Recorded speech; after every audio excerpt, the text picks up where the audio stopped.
തൃശൂരിനെ പത്മജ വേണുഗോപാൽ ഇങ്ങെടുക്കുമോ? തൃശൂർ നഗരത്തിൽ ജയിക്കുമെന്ന് പറയാൻ ധൈര്യപ്പെടാതെ CPM ജില്ലാ സെക്രട്ടറി KV അബ്ദുൾ ഖാദറും.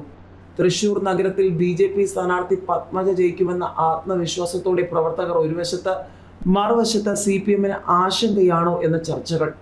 തൃശൂർ നഗരത്തിൽ BJP സ്ഥാനാർത്ഥി പത്മജ ജയിക്കുമെന്ന ആത്മവിശ്വാസത്തോടെ പ്രവർത്തകർ ജില്ലയിലെ 12 മണ്ഡലങ്ങളിലും വിജയിക്കുമെന്ന CPM തൃശൂർ ജില്ലാ സെക്രട്ടറി KV അബ്ദുൾ ഖാദർ അവകാശപ്പെടുമ്പോഴും 13ാമത്തെ മണ്ഡലമായ തൃശൂർ നഗരത്തിലെ മത്സരത്തെക്കുറിച്ച് വ്യക്തമായ ഒരു അഭിപ്രായം പറയാൻ അദ്ദേഹം തയ്യാറാകുന്നില്ല. ഇതിനർത്ഥം CPM കണക്കുകൂട്ടലുകളിൽ തൃശൂർ കിട്ടുമെന്ന് ഉറപ്പില്ല എന്ന് തന്നെയാണ് അർത്ഥം. ഇത് തൃശൂരിലെ BJP സ്ഥാനാർത്ഥി പത്മജയുടെ വിജയ സാധ്യത വർദ്ധിപ്പിക്കുന്നു. തികഞ്ഞ വിജയപ്രതീക്ഷയിലാണ് BJPയെ സംബന്ധിച്ചിടത്തോളം തൃശൂർ മാത്രമല്ല, മണലൂർ, നാട്ടിക എന്നീ മണ്ഡലങ്ങളിലും വിജയപ്രതീക്ഷയുണ്ട്.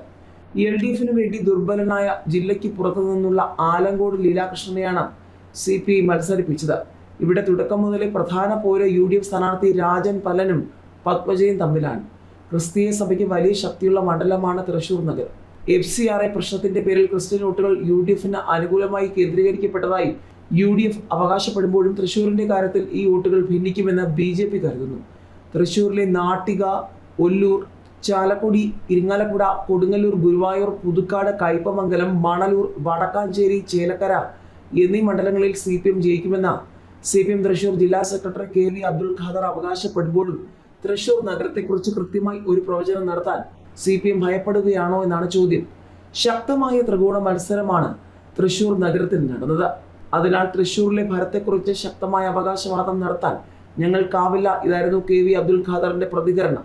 ഇതിനിടെ ശോഭാ സുരേന്ദ്രന്റെ ഓഡിയോ പുറത്തുവിട്ട ബിന്ദു പുറത്ത് അംഗത്വത്തിൽ നിന്ന് സസ്പെൻഡ് ചെയ്ത BJP. വോട്ടിന് പണം കൊടുത്തെന്ന ആരോപണങ്ങളുടെ തുടർച്ചയായി ശോഭാ സുരേന്ദ്രന്റെ ഓഡിയോ സന്ദേശമടക്കം പുറത്തുവിട്ട് പരാതി നൽകിയ ബിന്ദു വിനയകുമാറിനെതിരെ നടപടിയെടുത്ത BJP. പാർട്ടിയുടെ പ്രാഥമിക അംഗത്വത്തിൽ നിന്നും ബിന്ദുവിനെ സസ്പെൻഡ് ചെയ്തു. ആലപ്പുഴ നോർത്ത് ജില്ലാ വൈസ് പ്രസിഡന്റായ ബിന്ദുവിനെതിരെ തുടർച്ചയായ അച്ചടക്ക ലംഘനങ്ങളുടെ പേരിലാണ് നടപടിയെന്നാണ് വിശദീകരണം. BJP സംസ്ഥാന അധ്യക്ഷൻ രാജീവ് ചന്ദ്രശേഖറാണ് നടപടിയെടുത്തതെന്ന് സംസ്ഥാന ജനറൽ സെക്രട്ടറി S സുരേഷ് അറിയിച്ചു. ശോഭയുടെ ഓഡിയോ പുറത്തുവിട്ടതിനൊപ്പം ഗുരുതര ആരോപണങ്ങളും ഉന്നയിച്ചാണ് ബിന്ദു പോലീസിൽ പരാതി നൽകിയത്. നിശബ്ദ പ്രചാരണ ദിനമായ 8-ന് കണ്ണാടി തരുവകൃഷിയിൽ BJP വോട്ടർക്ക് 5000 രൂപ നൽകിയെന്ന് കോൺഗ്രസ് പരാതി നൽകിയിരുന്നു.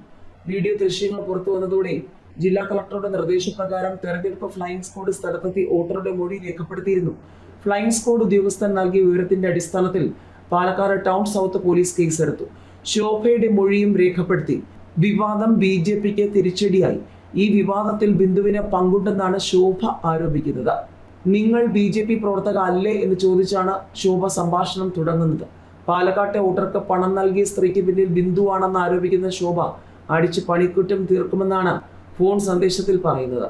വോട്ടർക്ക് പണം നൽകിയ സ്ത്രീ വന്നത് ആലപ്പുഴ രജിസ്ട്രേഷനിലുള്ള കാറിലാണെന്നും ബിന്ദുവിനെ കോടതി കയറ്റുമെന്നും സംസ്ഥാന അധ്യക്ഷന് പരാതി നൽകുമെന്നും ശോഭ പറയുന്നുണ്ട്. ശോഭാ സുരേന്ദ്രനെതിരെ കോൾ റെക്കോർഡ് അടക്കമാണ് പോലീസിൽ പരാതി നൽകിയത്. കഴിഞ്ഞ ദിവസമാണ് ശോഭ വിളിച്ചതെന്ന് ബിന്ദു പറഞ്ഞു. ഫോണിലൂടെ സഭ്യമല്ലാത്ത ഭാഷയിൽ സംസാരിച്ചു. തന്നെയും ഭർത്താവിനെയും അപായപ്പെടുത്തുമെന്ന് ഭീഷണിപ്പെടുത്തി. തുടർന്നാണ് ആലപ്പുഴ ജില്ലാ പോലീസ് മേധാവിക്ക് ഓൺലൈനായി പരാതി നൽകിയതെന്നും ബിന്ദു പറഞ്ഞു. കഴിഞ്ഞ ലോക്സഭാ തെരഞ്ഞെടുപ്പിൽ ശോഭാ സുരേന്ദ്രൻ ആലപ്പുഴയിൽ നിന്ന് മത്സരിച്ചിരുന്നു.